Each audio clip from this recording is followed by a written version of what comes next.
Bonjour et bienvenue dans votre 7-8 loisirs. Ravi de vous retrouver pour un nouveau numéro, le sommaire de ce jeudi 4 juillet. La plus ancienne fête foraine de France accueille les visiteurs depuis le 28 juin. Ils peuvent profiter de cette 367e édition jusqu'au 18 août. Nous leur avons rendu visite. La troupe d'art musical et dramatique d'Elancourt-Morpa fête ses 30 ans. Samedi, elle donne un spectacle spécial au Prisme. Jérémy Calado, président de l'association, sera notre invité. Le zoo safari de Thoiry et France Miniature ont de nouvelles surprises pour les familles. Nous présenterons ces espaces déjà ouverts. 367 ans qu'elle se déroule en forêt de Saint-Germain-en-Laye. La fête des loges a démarré pour 7 semaines, c'est jusqu'au 18 août. L'événement forain a beau être le plus ancien de France, il présente cette année encore quelques nouveautés. Reportage ambiance de Grégory Canalet et Patrick Jacques de Dixmude. Là, vous êtes super équipés, vous avez glace et barbapapa, c'est ça. C'est indispensable pour la fête. C'est sa première, alors faut qu'il goûte à tout. Les manèges ne sera pas cette année, ce sera l'année prochaine. Que ce soit pour une balade en famille ou des sensations fortes entre amis, la fête des loges a plein de ressources. Pour cette 367e, les visiteurs peuvent découvrir plus de 200 animations, stands, jeux et bien sûr les traditionnels manèges. Je pense que c'est merveilleux, c'était génial, vraiment génial. Ce qui est bien, c'est quoi ? C'est plus convivial que la foire du trône qui est très grande. La fête des loges, c'est un peu plus convivial et on respire, c'est mieux. Si certains sont venus pour un moment de détente, d'autres ont bien sûr profité de la visite en forêt de Saint-Germain-en-Laye pour monter dans les attractions les plus impressionnantes. Et le courage n'est pas à bloc chez tout le monde. Voilà, moi j'aime pas les sensations fortes, j'ai peur, donc je leur laisse à eux. Je laisse les familles aller, elles sont plus courageuses que nous. En fonction de ça, justement, des sensations fortes. Nous, on aime ça, donc on choisit les manèges les plus ascensionnels. C'est la première et la seule. Ah bon, donc là c'est bon, ça nous a retourné un petit peu le cœur, mais c'était sympa. Vous avez jusqu'au 18 août pour profiter de la fête des loges. Plus de 2 millions de visiteurs sont attendus sur place cet été.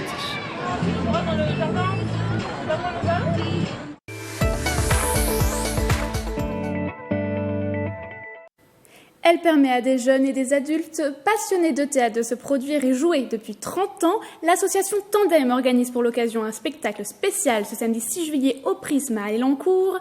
Jérémy Calado, vous êtes le président, bonjour. Bonjour. Alors, est-ce que vous pouvez nous décrire un peu cette association Tandem ? Alors, c'est une association qui fête ses 30 ans cette année. Elle a été créée en 1989, en novembre exactement. Je n'ai pas la date, le jour exact, mais voilà. Et c'est une association qui essaye d'apporter aux gens du plaisir en faisant du théâtre, on essaye de monter plutôt des spectacles assez sur le comique. Voilà, on essaye de détendre les gens. On joue 2 fois par an à peu près maintenant. La troupe joue en général au début de chaque année à l'espace Albert Camus à Morpa. Et après les ateliers, c'est soit à Camus, soit au Prisme en fonction des années, de ce qu'on peut faire et des salles qu'on peut trouver. Parce qu'en fait, il y a un peu une troupe des anciens, du noyau dur, et après les ateliers. Il y a un noyau dur, c'est ceux qui gèrent l'association, en gros, qui s'en occupent, qui l'animent. Et il y a en plus des ateliers enfants et adultes les mardis. Alors vous en êtes le président depuis 13 ans. Il s'est passé quoi en 13 ans ? Il y a eu des moments phares ? Il y a eu des moments phares, oui. Il y a eu des spectacles qui nous ont tenus vraiment à cœur, parce que c'est, je pense à une pièce, La méthode Olivier, on l'a jouée plusieurs fois. Voilà, c'était une pièce marquante. Il y a eu une année aussi où on a eu un souci de droit pour un spectacle.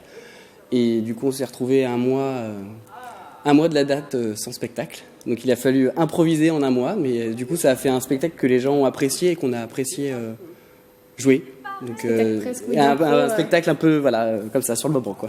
Alors justement pour les 30 ans, vous en avez préparé un autre de spectacle, un peu rétrospectif, vous pouvez nous le décrire un peu ? C'est ça. Donc on a choisi des pièces qu'on a aimé jouer ou des pièces qu'on aurait aimé jouer mais juste des extraits du coup. On a aussi écrit une partie du spectacle. Voilà, on a essayé c'était vraiment pour se faire plaisir. Et et les adhérents qui sont arrivés cette année ou quelques années avant, leur présenter aussi des textes qu'ils n'ont pas forcément joués. Et on essaye de faire un final un peu festif pour bien fêter ça. Un final anniversaire, on va dire. Vous avez même ajouté de la danse, je crois. Voilà, on a ajouté de la danse. Donc c'était le challenge de cette année, faire une partie un peu comédie musicale, on va dire. Donc c'était le petit challenge de cette année et ils s'en sortent, ma foi, très bien. Alors pour les informations pratiques, c'est au Prisme samedi ? Alors c'est au Prisme samedi, le spectacle commence à 20h30, donc il faut arriver un petit peu avant. C'est dans la grande salle du Prisme. Et Vous réservez avec la billetterie, il y a le site internet qui doit s'afficher en bas de l'écran. Et on peut aussi, sur le Facebook, si vous avez des questions, un petit mail, un petit mot, et ce sera marrant. Même si on veut vous rejoindre après, si ça nous plaît. Pas de souci, les inscriptions sont au forum de Mon Repas. Au forum. Mais vous alors, le théâtre, c'est venu comment ? J'avais des amis qui en faisaient quand j'avais 15 ans. Et du coup, je me suis inscrit dans cette association, chez Tandem. Et depuis, j'y reste parce que je m'y sens bien et parce qu'on s'amuse bien. Voilà. Bon, donc, si vous aussi voulez découvrir le théâtre, vous pouvez commencer par voir le spectacle de Tandem pour ses 30 ans. Merci Jérémy Calado d'être venu sur notre plateau. Merci. Et je vous souhaite un bon spectacle et un joyeux anniversaire à l'association. Alors. Merci beaucoup. Et maintenant, on passe de derrière le rideau à derrière l'écran avec la rubrique Dans les salles saint-quentinoises de Nicolas Dandry.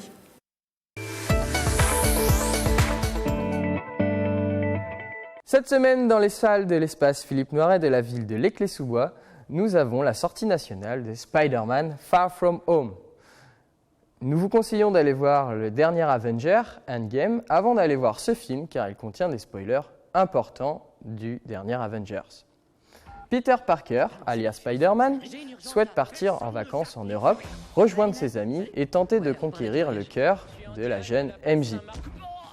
La Terre est à nouveau en danger à ce moment-là, et c'est le chef du SHIELD qui sera rappelé à notre super-héros Spider-Man qu'elle est bien en danger.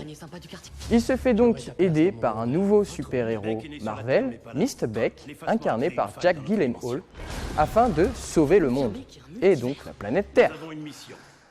On retrouve donc énormément d'action, de grands effets spéciaux et toujours une note d'humour dans les dialogues, ce qui fait que ce film sera génial, il vous plaira. Allez donc le voir dès mercredi 3 juillet. Oh mon Dieu. Est-ce que tu vas assumer ?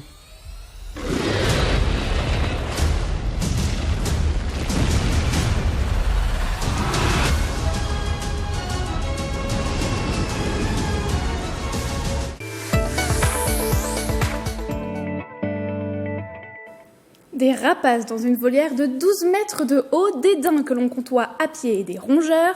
D'Amérique du Sud, le zoo safari de Thoiry a aménagé un nouvel espace, la Wild Forest. Les visiteurs peuvent se balader au milieu de ces espèces, pour certaines en voie de disparition.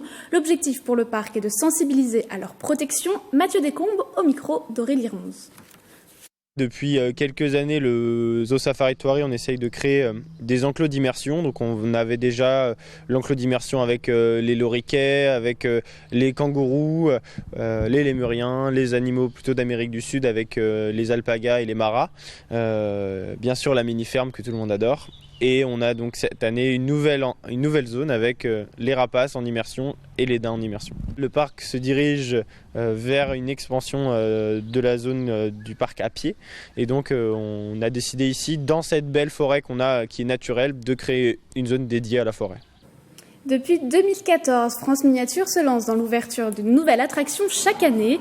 Pour cette saison, c'est le Cirque des Zinzins qui prend place, un espace de jeu familial pour faire travailler son équilibre et son adresse située au-dessus d'un parcours de voiture.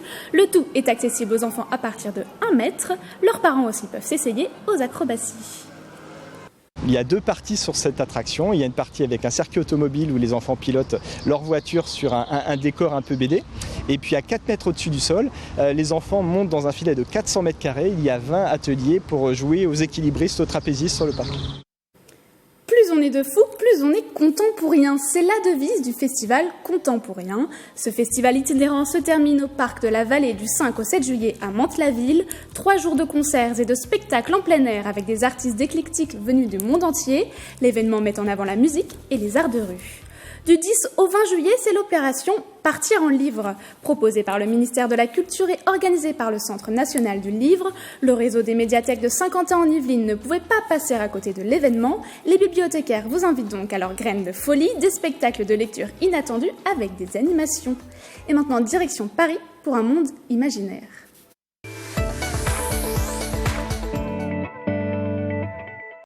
Jusqu'au 8 septembre, le Palais de Tokyo à Paris présente une ville imaginaire, un laboratoire pour artistes. Ils sont une 50aine à investir l'exposition. Reportage de Paul Biloquet de nos confrères via Grand Paris. Le Palais de Tokyo se transforme en cité laboratoire. Jusqu'au 8 septembre, l'exposition Princesse des villes transforme les salles du Palais en un gigantesque espace de création. Le tout basé sur l'identité artistique de 5 mégapoles émergentes de l'art, loin des places fortes du milieu comme Paris ou Berlin. Ici, c'est Manille, Mexico, Lagos, Téhéran et Dhaka qui insufflent donc un vent d'originalité dans le palais. Princesse des villes est une exposition découverte. C'est le résultat d'une prospection qu'on a menée avec le Palais de Tokyo à travers 5 mégapoles, 5 archivilles dont la taille et la densité rivalisent souvent avec la taille de certains États.